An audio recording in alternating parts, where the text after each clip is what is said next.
مار کے چھوڑ نہیں دے گا کہ مٹی ہو کے ختم، نا نا نا نا نا نا نا. یہ سب کچھ اللہ نے جو نظام بنایا ہے آزمائش کے لیے. آج لوگ تکبر کر رہے ہیں، فخر کر رہے ہیں، اللہ کے حکام کی دھجیاں اڑائی جا رہی ہیں، لیکن اللہ نے فرمایا تمتعوا، مزے اڑا لو. میں نے بتایا نا لبرل لوگ زیادہ مزے اڑاتے ہیں، بارش میں بغیر کپڑوں کے انجوائے کرتے ہیں. مولانا لوگ تو بیچارے تھوڑا کپڑوں کا خیال کر لیتے ہیں نا. تو اللہ فرماتے ہیں تمتعوا، بہت مزے اڑاؤ، شرابیں بھی پیو، زنا بھی کرو، حرام دوستی. جو شادی کی بات کرے اس پر تو بولو ہر وقت شادی شادی کرتا رہتا ہے ممبر پہ بیٹھ کے، لیکن زنا کرتے رہو بیٹھ کے، لڑکیوں سے حرام دوستیاں لگاتے رہو، یتیموں کا مال کھاتے رہو، بڑا بھائی چھوٹے بھائی کو وراثت نہ دے، انٹرنیٹ پر پوری پوری رات ننگی فلمیں دیکھتے رہو بیٹھ کے، لڑکیوں سے اسکائپ پہ ویڈیو چیٹنگ کرتے رہو. اللہ فرماتے ہیں تمتعوا، مزے اڑاؤ جتنے اڑا سکتے ہو. ان مصیرکم الی النار، آنا آگ کی طرف ہے، کیونکہ میں رب ہوں، میری سزا پھر میرے حساب سے ہوگی، تمہارے حساب سے نہیں ہوگی. وہ سزا مؤخر اس لیے کی ہے کہ بہت بڑی ہے، چھوٹی موٹی ہوتی تو اسی وقت 2 تھپڑ لگا کے چھوڑ دیتا.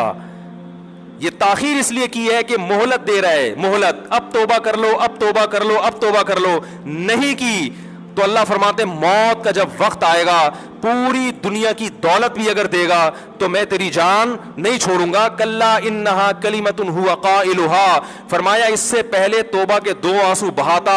زمین اور آسمان نے اگر گناہوں سے زمین اور آسمان کے خلا کو بھر دیا ہے نا، وہ 2 آنسو آگ ٹھنڈا کرنے کے لیے کافی تھے. لیکن جب تو موت اپنی آنکھوں سے دیکھے گا، ساری دنیا کی دولت بھی خرچ کر دے گا، تو اللہ فرماتے ہیں توبہ کا کلمہ ایسا ہوگا، انہا کلمۃ ہوا قائلھا، ایک زبان سے نکلا ہوا کلمہ جو ہوا میں تحلیل ہو گیا. اللہ اپنے قانون میں بہت سخت ہے میرے بھائی.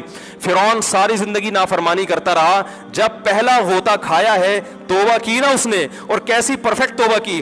کہنے لگا آمنت انہ لا الہ الا الذی آمنت بہ بنو اسرائیل. یہ نہیں کہ میں اللہ پر ایمان لایا، کیونکہ اللہ کے مفہوم میں فرق ہو سکتا ہے اپنے آپ کو اللہ کہہ رہا ہوں. پوری تشریح شرح کے ساتھ، حاشیے کے ساتھ کہہ رہا ہے کہ میں اس رب پہ ایمان لایا جو ایک غلام قوم کا رب ہے. صحیح ہے نا، میری جو بنی اسرائیل جو میرے غلام تھے نا، وہ جس کو رب مانتے ہیں میں اس پر کو رب مانا میں نے. اللہ فرماتے ہیں آل آنا، اب ایمان لا رہا ہے، وقد عصیت قبل، اس سے پہلے تو نے نافرمانی کی ہے. ایسا عبرت کا نشان بناؤں گا. فالیوم ننجیک ببدنک لتکون لمن خلفک آیا، تو مر جائے گا تیری باڈی سلامت رہے گی. آنے والے لوگ قیامت تک تیری باڈی کو دیکھ کر عبرت حاصل کرتے رہیں گے کہ یہ ہے جس نے زمین پر ایسی حکومت کی کہ اس کی حکومت کے کھوٹے زمین پہ گڑ گئے. آج کیسا عبرت کا نشان بنا ہوا ہے، کیسا پڑا ہوا ہے، مسالے لگا لگا کے تو اس کو محفوظ رکھا جا رہا ہے. اور اللہ فرماتے ہیں یہ تو اس کی باڈی ہے جو تمہیں نظر آ رہی ہے، اس پر گزر کیا رہی ہے ہم تمہیں بتاتے ہیں. النار، آگ ہے، یعرضون علیہا غدوا وعشیا، جس آگ پر صبح اور شام اس کو جلایا جاتا ہے. وَيَوْمَ تَقُومُ السَّاعَةُ، اور جب قیامت قائم ہوگی، أَدْخِلُوا آلَ فِرْعَوْنَ أَشَدَّ الْعَذَابِ، اللہ فرمائیں گے کہ ہم حکم دیں گے فرشتوں کو کہ فرعون کو اس سے سخت عذاب میں ڈال دو.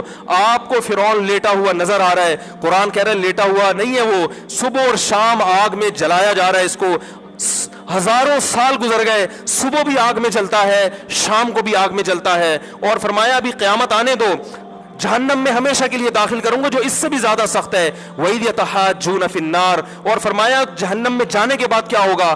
آپس میں ان کے مکالمے کو اللہ نے ذکر کیا ہے کہ جو فرعون کے ماتحت تھے وہ فرعون سے کہیں گے تیری اطاعت اور فرما برداری میں، تیری حکومت کی وجہ سے ہم نے موسیٰ کی بات نہیں مانی. اسے کمزور کہا، تو کہتا تھا موسیٰ کو بولنا نہیں آتا، موسیٰ کے پاس حکومت نہیں ہے، موسیٰ ہماری طرح پڑھا لکھا نہیں ہے، موسیٰ ہماری طرح براڈ مائنڈڈ نہیں ہے. ہم نے تیری دعوت کی وجہ سے موسیٰ کی بات کا انکار کیا، آج ہم آگ میں جل رہے ہیں.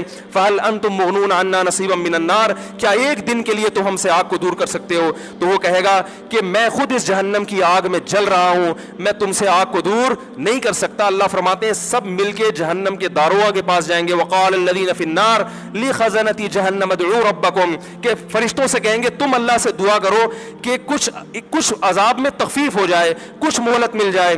تو فرشتے جواب میں کہیں گے کہ کیا تمہارے پاس ڈرانے والا نہیں آیا تھا؟ موسیٰ کلیم اللہ جس سے اللہ کوہ طور پہ ہم کلام ہوا کرتا تھا، اس نے تمہیں ڈرایا نہیں تھا کہ تم اللہ کی نافرمانی چھوڑ دو؟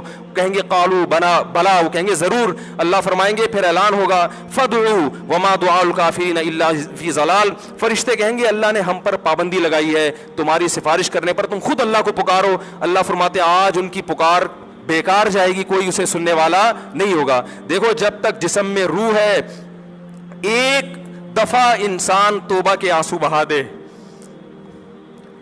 ایک دفعہ اللہ سے کہہ دے کہ اے اللہ مجھ سے جو جرم ہوا، اگر کسی نے زنا کیا ہے ایک دفعہ کہہ دے اے اللہ آئندہ نہیں کروں گا. اگر کسی نے شراب پی ہے ایک دفعہ کہہ دے کہ اے اللہ آئندہ نہیں پیوں گا. اگر کسی نے اپنے والدین کو ستایا ہے ایک دفعہ کہہ دے اے اللہ آئندہ نہیں ستاؤں گا. اگر کسی نے وراثت کھائی ہے ایک دفعہ کہہ دے اللہ حق واپس کروں گا، آئندہ کسی کا حق نہیں دباؤں گا. اگر کسی نے انٹرنیٹ پر بیہودہ فحش فلمیں دیکھی ہیں ایک دفعہ کہہ دے اللہ دیکھ چکا آئندہ بولو بھائی نہیں دیکھوں گا. اللہ فرماتے ہیں اس کے کہنے میں تاخیر ہو سکتی ہے. وَمَن يَعْمَلْ سُوءًا أَوْ يَظْلِمْ نَفْسَهُ ثُمَّ يَسْتَغْفِرِ اللَّهَ یجد اللہ غفور الرحیم. کہ ایسا ہی بڑا سے بڑا جرم کر لے اس کے بعد جب اللہ سے توبہ کرے گا بشرطے کہ روح جسم کے اندر موجود ہو، اللہ فرماتے ہیں یجد اللہ غفور الرحیم. اللہ صرف گناہ کو معاف نہیں کرے گا بلکہ یہ اللہ کو غفور اور رحیم پائے گا. غفور بھی پائے گا، پانے کا مطلب ہے محسوس کرے گا کہ اللہ نے اس کے جرم کو معاف کر دیا ہے، اور رحیم بھی پائے گا کہ مزید رحمتیں بھی کر رہا ہے.